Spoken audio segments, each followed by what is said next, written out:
Yes, leo kwenye segment ya msanii wa siku tunakuletea msanii Ramo D, msanii anayejisukuma kimziki kwa juhudi zake binafsi kutokea Mombasa. Ramo D ni miongoni mwa wasanii ambao wameonyesha mziki kuwa bidii, ubunifu na consistency bado vina nafasi kubwa kwenye mziki wa Kenya. Kazi zake anazoziachia zina ubora mzuri, kuanzia mashairi yenye maana hadi mpangilio wa beat unaovutia, na kwa kiasi kikubwa zinaendelea kupenya kwa mashabiki wa muziki wa mitaani. Mbali na muziki, Ramo D pia ni msanii mwenye kujitegemea, anajishughulisha na biashara za hapa na pale ili kusukuma maisha pamoja na ndoto yake ya muziki. Tayari ameshatoa nyimbo kadhaa ikiwemo Tam Tam, ngoma ambayo ilipokelewa vyema na mashabiki wake. Hivi karibuni Ramo D pia ameachia track mpya inayoitwa Tunapiga Makofi, ambayo kwa sasa ipo YouTube na inafanya vizuri sana. Hata hivyo, nyuma pazia la video hiyo bana, kulikuwa na changamoto kidogo. Kwa mujibu wa taarifa, ilimlazimu msanii kuachia video ya demo baada ya kutokea sintofahamu kati ya kampuni iliyofanya video shoot, ni Magnitude Global, na wenyeji wa location waliokuwa wakitumika kwenye kushuti video hiyo. Baada ya mvutano huo, director alilazimika kufuta video za awali, ingawa kwa bahati nzuri alikuwa tayari ameshafanya edit na kuwa na demo ambayo ilikuwa ameshatumwa kwa msanii kwa ajili ya marekebisho. Baadaye, baada ya sintofahamu hizo kumalizika na ruhusa kutolewa, msanii akaamua kuposti video hiyo ikiwa kama demo, huku akitoa ufafanuzi kwa mashabiki wake. Kwa hiyo ni miongoni mwa changamoto za kazi na kuwaomba waendelee kuipatia sapoti ngoma hiyo kama kawaida. Napiga makofi nikiimba,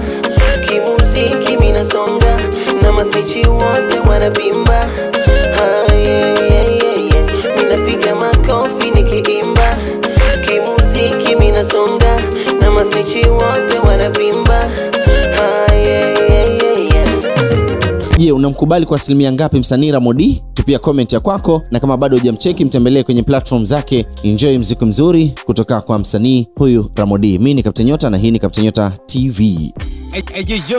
Platinum Diamond Total Kimanyema Chibu Dangote. Yami from Tanzania. Na unatazama Captain Nyota TV. Junior Photo the one. Na subscribe kwa Captain Nyota TV. Ugopi.